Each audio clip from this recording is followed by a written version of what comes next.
Okay, we're all done with the filming. The results are in, and it's time to kind of go over and see how these systems did against each other on the great aphid shootout of 2021.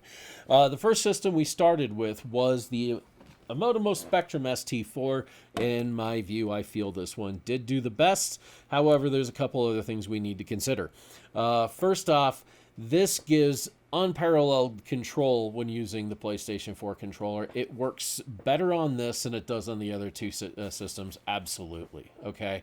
And that allows you the ability to get really fine, small moves, and you can dial down into these macro worlds and be able to actually move the camera where you want it with relative confidence. The trick is to use the tuning section in here in order to really dial those motors down and make them as slow as you can get them.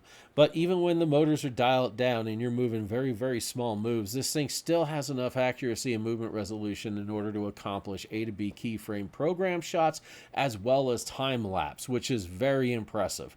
However, I've noticed in the past sometimes when I am setting up a time lapse or a program move and doing that kind of macro work, when it returns to the first keyframe to get ready to start the move, sometimes the backlash compensation doesn't get it exactly where it needs to be, and you only really run into that on these really high magnifications.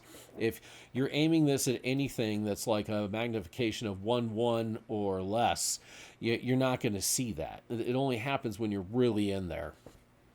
But that is something to be aware of. So this is the eMotimo Spectrum, and yeah, I believe that this was the king of the challenge today.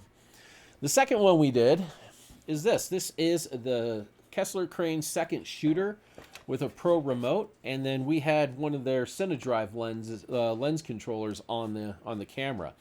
And I'm going to tell you what, this thing is a beast. It handled the weight absolutely no problem. I think this might have been one of the more solid systems. I think the real weak link in the chain, though, is that flimsy tripod I had it on. I probably should have found something a little bit sturdier.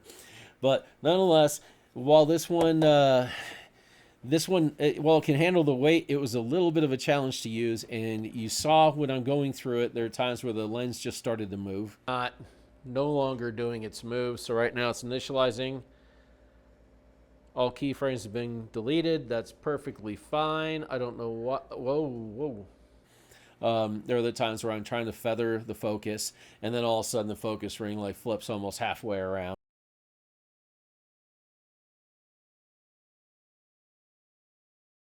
You know, there are these little inconsistencies like that make setting this up an absolute just nightmare. It's just it can be really, really frustrating, and that's one of the reasons I don't use this system very much.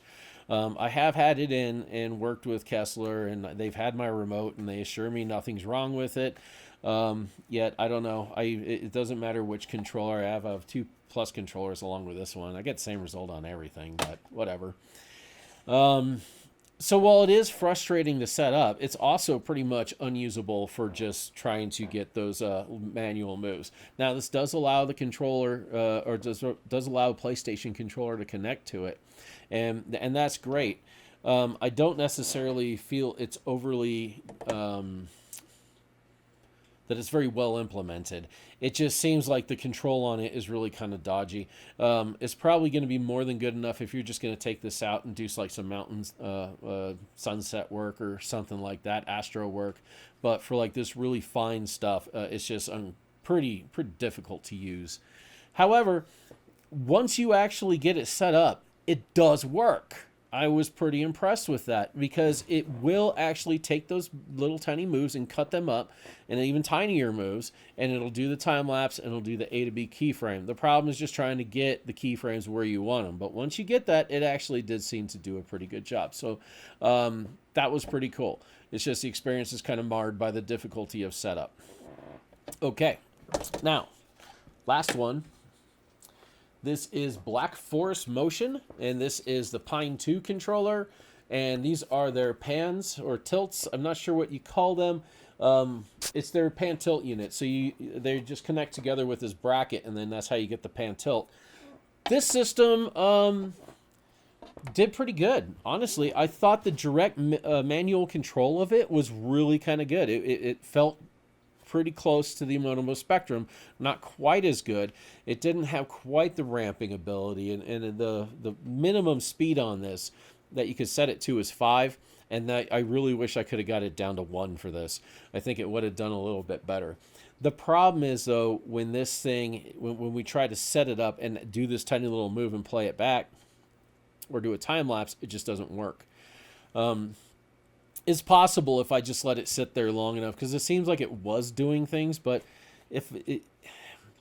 you're always in a little bit of a crunch when filming plants and stuff, anytime something's on a plant, because those leaves will come up and down throughout the day, and your focus is so small. If it takes 10 minutes for this thing to actually get in the position before it starts doing its move, the leaf could be moved, and I don't want to wait 10 minutes. I want to do it immediately. So unfortunately, this system was unable to do that. However, I have been using this quite a bit, and it is a pretty sweet little system. I do like it, and I plan to keep using it quite a bit. I've got several projects that I plan to work on this with. Now, there's something that we should probably keep in mind when we're looking at these 3 systems. Okay, so you got the eMotimo, Black Forest, and Kessler. This, if you buy the pan tilt and a focus ring and the Pro controller, that's going to set you back probably around $2,400 completely out the door, right? That's shipping and taxing and all that, okay? Taxing, taxes. Black Forest Motion, on the other hand, 2 of these units, a Pine controller and a focus unit, set you back $1,400. So that is quite a bit less expensive than the Kessler system. And then when it looks to the eMotimo, the Spectrum ST4 with their lens motor sets you back about $3,400. So I mean, realistically, this is about $1,000 more than this, and this is about $1,000 more than this. So when we're looking at the results and what we can do with it, just kind of keep that in mind. You could buy 2 of these for the price of 1 of these Spectrums. So it's one of those things, kind of, you get what you pay for. And I don't mean that to sound in a negative way, because the build quality on the Black Forest Motion kit is very nice. This bracket could stand to be stronger. But other than that, it's a great system. The Kessler second shooter, very solid, very good mechanics, very good build quality.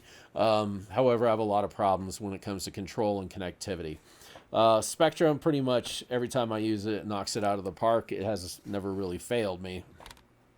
It's been one rock solid piece of equipment.